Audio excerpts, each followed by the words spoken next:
अब मैं ऐसे इंजन गियर बॉक्स कॉम्बिनेशंस में आऊंगा जो आप चौंक जाओगे। पर्टिकुलर इंजन को अगर आप शहर में बहुत ज्यादा इस्तेमाल करोगे तो आप जो है वो लॉन्ग टर्म में आपको दिक्कत दे सकता है। आपको लगेगा कि यार ये वीक है इंजन, तो ये कम से कम एवरेज दे देगा, लेकिन नहीं। तो हेलो दोस्तों, मैं वीडियो स्टार्ट करने से पहले आपको एक बहुत ही इंटरेस्टिंग रियल लाइफ स्टोरी बताने वाला हूँ। मेरी जो कज़न बहन है, उन्होंने लगभग 3 साल पहले जो है फ़ोन आया मेरे पास कि जीप कंपास कैसी है चलाने वालाने में, और उनको वैसे बहुत शौक है ड्राइविंग का। तो मैंने कहा बढ़िया है, मतलब आपके लिए अगर बहुत ज़्यादा स्पेस वगैरह नहीं चाहिए, प्रीमियम गाड़ी अच्छी है, कोई दिक्कत नहीं है। उतनी बात हुई and then after few months जो है वो उन्होंने मेरे को बोला कि मैंने पेट्रोल जीप कंपास ऑटोमेटिक ले ली है, और टेस्ट ड्राइव उन्होंने डीजल ऑटोमेटिक की करी थी लेकिन petrol. And that is when मैंने उनको बोला कि ये बहुत ही गलत डिसीजन हो गया, क्योंकि उसका डीजल इंजन 2000 सीसी का है, भारी गाड़ी के हिसाब से सही है, बट पेट्रोल उसका 1.4 1400 सीसी का टर्बो पेट्रोल है। एंड दैट इज वाई जब बाद में उन्होंने चलाई तो ऑब्वियसली उन्होंने बोला कि यार ये ना मेरे को जो है उतनी पावर दे रहा है, और ना मुझे जो है वो एवरेज मिल रहा है, 5 से 6 किलोमीटर पर लीटर शहर में आ रहा है एवरेज।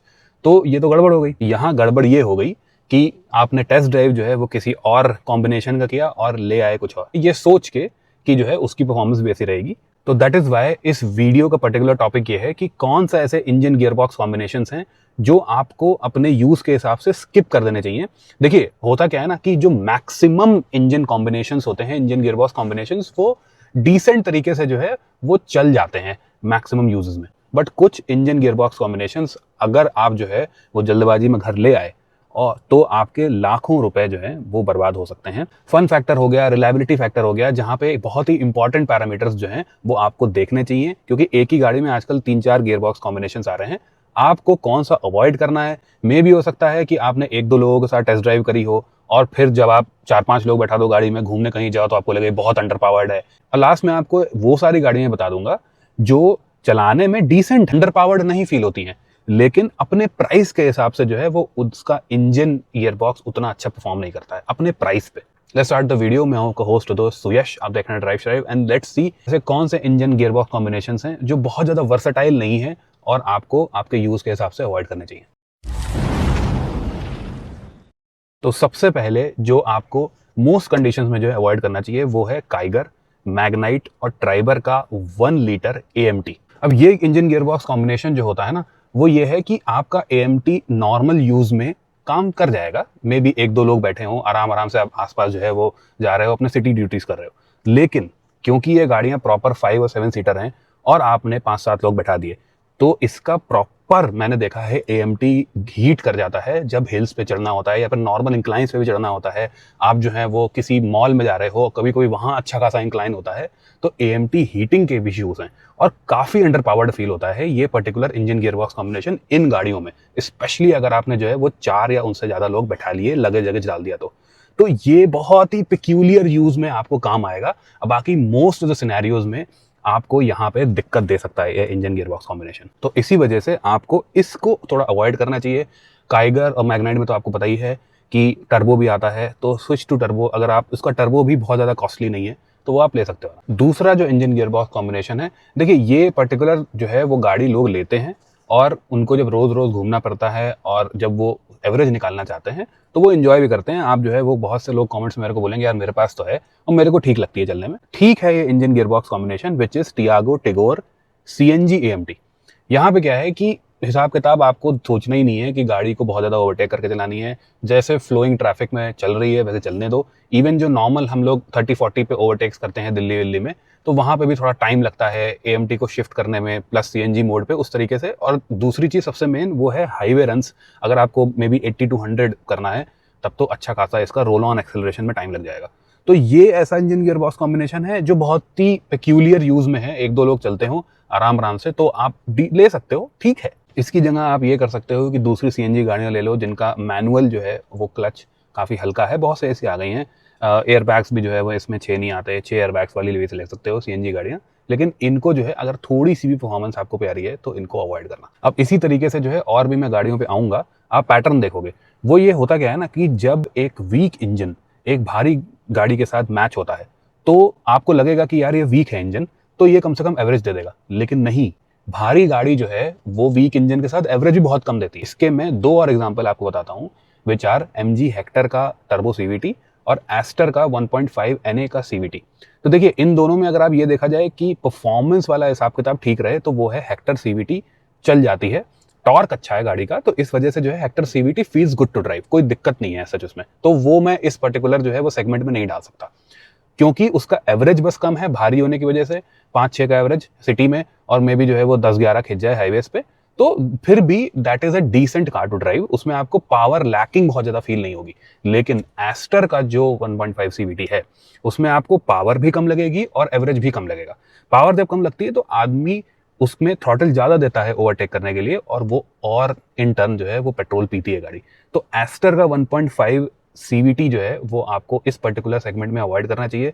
जब बहुत ही कम एवरेज हो जाता है फिर आदमी कहता है यार मैं क्यों लूँ गाड़ी, तो इस पर्टिकुलर चीज में आपको वो गाड़ी जो है वो अपहिल्स और उन सब में उतना मजा नहीं देगी। और भी गाड़ियां आ जाती हैं तो आप जो है वो उनके ऑटोमेटिक्स देख सकते हो। CVT ही लेना है तो आप जो है आराम से एलिवेट का देख सकते हो, अच्छा खासा डिस्काउंट वगैरह मिल जाता है, and that is a better car to drive. अब मैं ऐसे इंजन गियर बॉक्स कॉम्बिनेशन में आऊंगा जो आप चौंक जाओगे। तो दो ऐसी गाड़ियां हैं, दो ऐसे अलग अलग इंजन गियर बॉक्स कॉम्बिनेशन जिसमें लोग लेते हैं, और जब वो ले लेते हैं और ओनरशिप रिव्यूज जब आप उन पे जो है फेसबुक के पोस्ट पढ़ोगे, टीम BHP पढ़ोगे, इस तरीके से पढ़ोगे तो आपको समझ में आएगा कि गलती कर दी। तो सबसे पहली गाड़ी है उनमें से इंजन गियर बॉक्स कॉम्बिनेशन है which is the Hyundai Kia 1.5 diesel, and that too for city use.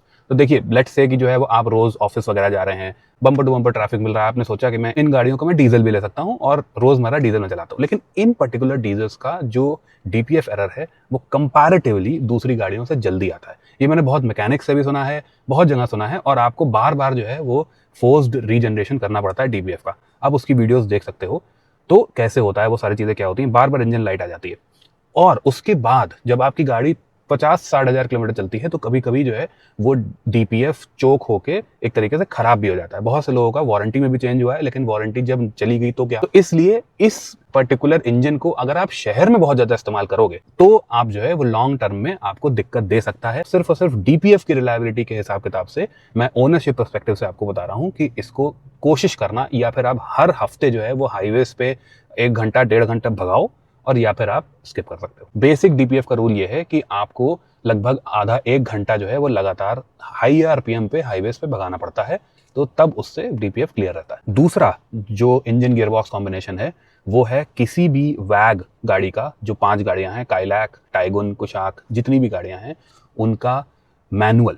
तो वो पर्टिकुलर आपको मैनुअल सिटी ड्राइव्स के लिए, आप जब बहुत ज़्यादा ट्रैफिक वगैरह में फंसते हो तो आपको नहीं लेना है। और दूसरी चीज़ ये भी कि उसका मैनुअल अप हिल्स में, इंक्लाइंस में भी अच्छी खासी दिक्कत करता है। तो ठीक है, इंक्लाइंस की दिक्कत तो जो है आप अपने थोड़े से, अगर आप चलाना वलाना जानते हो, हायर RPM पर रखना जानते हो तो वो सॉर्ट कर सकते हो। लेकिन जो इश्यूज हैं क्लच बर्निंग के, मैंने जो 3-4 हज़ार किलोमीटर चली हुई काइलैक जब चलाई थी तो मेरे उसको क्लच एक्सट्रीमली हार्ड और बहुत ही डीप लगा चलने में। और जब मैं उसके ओनरशिप रिव्यूज पढ़ता हूँ तो अच्छे खासे लोगों को क्लच प्लेट बर्न मिला है, स्पेशली कुशाक में। आप टेस्ट कर सकते हो, कहीं भी सर्च कर लेना। और क्लच प्लेट्स जो होती हैं वो वारंटी में कवर भी नहीं होती हैं, तो आपको 30-35 से 40 हज़ार रुपए देने भी पड़ेंगे उसके। और कुछ लोगों का 8,000-15,000 पे भी क्लच प्लेट चेंज हुई है। तो इट्स नॉट जस्ट अबाउट कि चलाना नहीं आता लोगों को। तो बेसिक हिसाब किताब ये है कि अगर आप जो है वो ट्रैफिक में जाते हो, avoid this particular engine gearbox combination. आपका 80% रन जो है हाईवेज पे है, कभी कभी आप आसपास, होता नहीं है कि बाजार चले गए फिर ये चले गए, और मैक्सिमम आप जो है वो हाईवेज ट्रिप्स के लिए गाड़ी लेना चाहते हो तो आप ले सकते हो, लेकिन इस पर्टिकुलर कंडीशन में सिटी ड्राइव्स में ट्रैफिक में नहीं लेना। देखिए ये भी चीज मेरे को बताना जरूरी है, क्योंकि होता क्या है ना कि ज्यादातर लोग, मैं सबकी बात नहीं कर रहा हूँ, ज्यादातर लोग जब ऑटोमेटिक लेते हैं तो उनके दिमाग में ये चीज रहती है कि मुझे बम्पर टू बम्पर ट्रैफिक में ज्यादा चलना है तो मैं ऑटोमेटिक लूंगा। भाई ये ऑब्वियस सी चीज है। तो आपको जो है वो ऑल्ट्रोस का 1.2 DCA थोड़ा सा अवॉइड करना चाहिए। 2-3 रीजंस हैं, उसको मिला के मैं बता रहा हूँ। पहला रीजन ये है कि एक तो वो 1.2 ऑटोमेटिक DCA जो है वो उस प्राइस सेगमेंट में आता है जहां पे आपको थोड़े से बेटर, एक तरीके से पावर टू वेट रेशियो वाली और भी गाड़ियां मिल जाती हैं। ठीक है, हाँ वो एक प्रॉपर ऑटोमेटिक है, लेकिन फिर भी जब आप ड्राइव करोगे गाड़ी को, एक भारी गाड़ी का वही चीज एक वीक इंजन के साथ कॉम्बिनेशन, ऐसा आपको फील होगा कि ठीक है स्मूथ चल रही है ट्रांसमिशन वाइज, बट वो अंडर पावर्ड फील हो रही है उस प्राइस पे। तो पहली ये चीज हो गई। दूसरी ये चीज, जब आप बहुत ज्यादा बम्पर टू बम्पर पे फंसोगे तो बात वही है, DCA हो, DCT हो या DSG हो, आपको जो है वो बहुत देख के चलानी पड़ेगी। हर बार आपको न्यूट्रल पे लगाना पड़ेगा, और अगर आप नहीं लगाते हो वो चीज़ नहीं फॉलो करते हो तो आपका लॉन्ग टर्म में गियर बॉक्स फूकने की बहुत चांसेस हो सकते हैं। तो दैट इज़ वाई रिलायबिलिटी भी देख लो और VFM फैक्टर देख लो, प्राइस टू परफॉर्मेंस रेशियो देख लो, तो दोनों में ये कॉम्बिनेशन बहुत ज़्यादा फिट नहीं हो रहा है। अगर आपको सस्ती ही लेनी है तो आप जो है वो 1.2 AMT से काम चला सकते हो, और AMT की पर्टिकुलरली रिलायबिलिटी भी थोड़ी सी बेटर होती है DCA से। लेकिन मेरा सजेशन आपसे ये रहेगा कि कोई भी आपके पास ऑटोमेटिक हो, आप अगर बहुत ज़्यादा खड़े हो रहे हो ट्रैफिक में, तो आप उसको जो है वो न्यूट्रल पे शिफ्ट करके खड़े हो जाओ। अब हम उन गाड़ियों की बात करते हैं जो अपने प्राइस सेगमेंट में जो है वो थोड़ी सी वीकर फील होती हैं, लेकिन वही बात है कि बुरी नहीं है चलाने में, लेकिन वीक फील होती है। तो पहले जैसे मैंने आपको बताया, हेक्टर का जो टर्बो पेट्रोल है वो आपको जो है वो ऑब्वियसली उस प्राइस सेगमेंट के हिसाब से उतनी परफॉर्मेंस नहीं देगा, डिसेंट चलता है। दूसरी गाड़ी आ गई, वो है अल्कजार का आपका 1.5 डीजल। तो अब वही बात, अगर आप उसको एक 6-7 सीटर की तरह चलाओगे हाईवेज पे, तो आपको decent power 250 newton metre torque कम नहीं होता है, लेकिन वही बात कि उसके प्राइस सेगमेंट की दूसरी गाड़ियों का 350 न्यूटन मीटर और उससे ज़्यादा है। तो जो है वो आप उस तरीके से देख सकते हो। तीसरी जो मैंने आपको पहले ही बता दी थी, which is the 1.2 Altroz DCA, price भी वही है और रिलायबिलिटी फैक्टर भी है। चौथी गाड़ी है विच इज़ द विक्टोरिस, एकदम टॉप एंड अगर आप उसका ले लोगे ZXi प्लस 80, तो उसमें क्या है ना, 1.5 लीटर जो इंजन आ रहा है, एक तरीके से कह लो ब्रेजा में भी आ रहा है, वही गाड़ी with all the features, with ADAS, सब कुछ उसमें जो है वो लगा हुआ होगा, और फिर उसका प्राइस जो है वो इतना ज़्यादा हो जाएगा कि आपको ऐसा लगेगा कि यार ये चलने में ना, मतलब वो फील नहीं आ रही है। 102-103 bhp वाला हिसाब किताब है।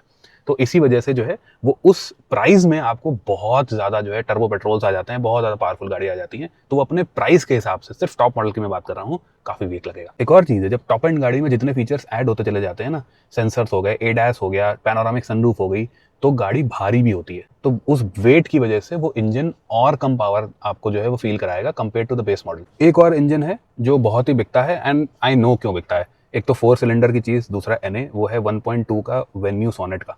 तो देखिए अभी क्या हुआ है कि वेन्यू जब चेंज हुई है तो थोड़ी सी भारी और ज़्यादा हो गई है। एक बार आप चला के देख लेना, लेकिन वही बात है, ये काइगर मैग्नाइट वगैरह से बहुत बेटर रहेगी चलने में फिर भी, क्योंकि स्मूदर है, ज़्यादा ओवरऑल रिफाइंड है, सस्ती पड़ेगी मेंटेन करना, वो सब चीज़ें हैं, और ये बिकती भी हैं अच्छी खासी अमाउंट्स में, सोनेट वेन्यू। लेकिन वही बात कि आपके यूज़ के हिसाब से 4-5 लोग बैठ के, अगर आपको हाईवेज पे ज़्यादा यूज़ है, तब आप इस पर्टिकुलर को अवॉइड कर सकते हो। और वेन्यू थोड़ी भारी हो गई, पावर टू वेट रेशियो थोड़ा और कम हो गया है, तो उसको आप जो है वो नॉर्मल यूज़ के लिए ले लेना, हाईवे यूज़ के लिए मत लेना। और जैसे पहले हमने बात करी थी स्टार्टिंग में, which is the jeep compass petrol, 1.4 turbo है, उस वेट को, उस हिसाब को उतना नहीं खींच पाता है। ठीक चलता है, कमज़ोर बहुत ज़्यादा फील नहीं होता है, लेकिन एवरेज बिल्कुल नहीं देता है, और उस प्राइस में ऑब्वियसली आपको बहुत ही बेटर ऑप्शंस मिल जाते हैं। So these are all the engine gearbox options जो आपको अवॉइड करने हैं आपके यूज़ के हिसाब से। क्यों करने हैं मैंने आपको रीजंस बता दिए हैं, और लेट मी नो इस तरीके का कोई गड़बड़ जो है आपके परिवार में किसी ने करी है कि नहीं करी है। और अगर आपको अभी भी गाड़ी लेने में कन्फ्यूजन है, तो आप कंसल्टेशन की डिटेल्स डिस्क्रिप्शन में देख सकते हो, आपको काफ़ी फायदा हो जाएगा गाड़ी लेने। थैंक यू आपके सपोर्ट के लिए। बस ये है कि बहुत से ऐसे लोग जो चैनल पे आते हैं वो बिना सब्सक्राइब के लिए चले जाते हैं। Do subscribe to the channel. अगली वीडियो मिलते हैं, तब तक के लिए बाय बाय।